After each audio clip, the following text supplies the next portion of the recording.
My advice is not to rely on fixing it in post. That is good advice.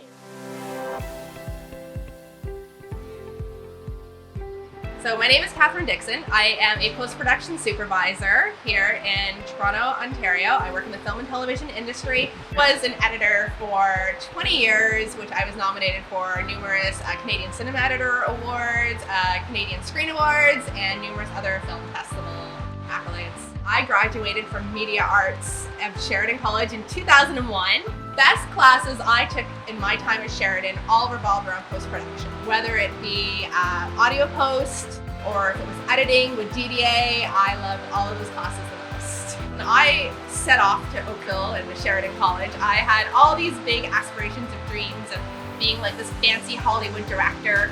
And then when I really sort of got into my courses and really started like digging in on all the different aspects of film and television, I realized that I was way happier like dealing with things like in the edit bay or like in an audio booth or anything like that. Like that was where I found that I ended up finding like much more of my niche and much more like what I wanted to do and what I was better at. So when I finished school, I was back to bartending, which I had done to put myself through school.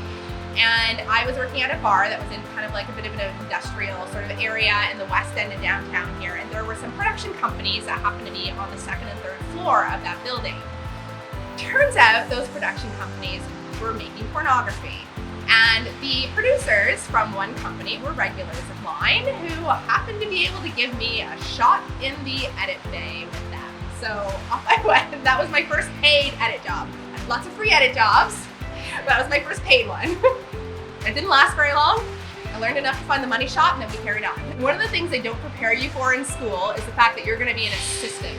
You're not going to walk out, you're not a director, you're not an editor, you're nobody. You are a copy getter and you are a lackey and you are a PA and you are going to carry cables for people.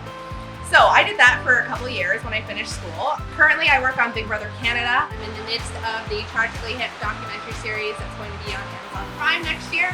I just finished wrapping up I Have Nothing, that's for Crave/Bell Media. And last year I also delivered Last One Laughing for Amazon. There is no such thing as a typical day in a production office. So if I use Big Brother Canada, for example, we are heading into week 5 of Big Brother right now. So it's midway through our season and it's kind of been a wild one so far. Like this is not my first rodeo in Big Brother. I've been the post-production supervisor on Big Brother for the past 3 seasons. And I would say this one is definitely the most chaotic that we have had to deal with. And we work 12-hour days in the studio, but it's a lot of fun. Advice that I would give to young people starting out in the film industry is not to rely on fixing it in post because we're not magicians. Like we can do lots of amazing things. A lot of the best productions come in pre-production and then you finesse it in post. You don't try to make your show in post because then you don't make a great show. And I would say one of the biggest takeaways of working in film and television is that it is fun. You wake up every single day and you are making entertaining content for people. You are literally like bringing joy to someone's day when they sit down at the end of the day and like throw on a show that you worked on and they have a good laugh or you touch them in like an emotional way.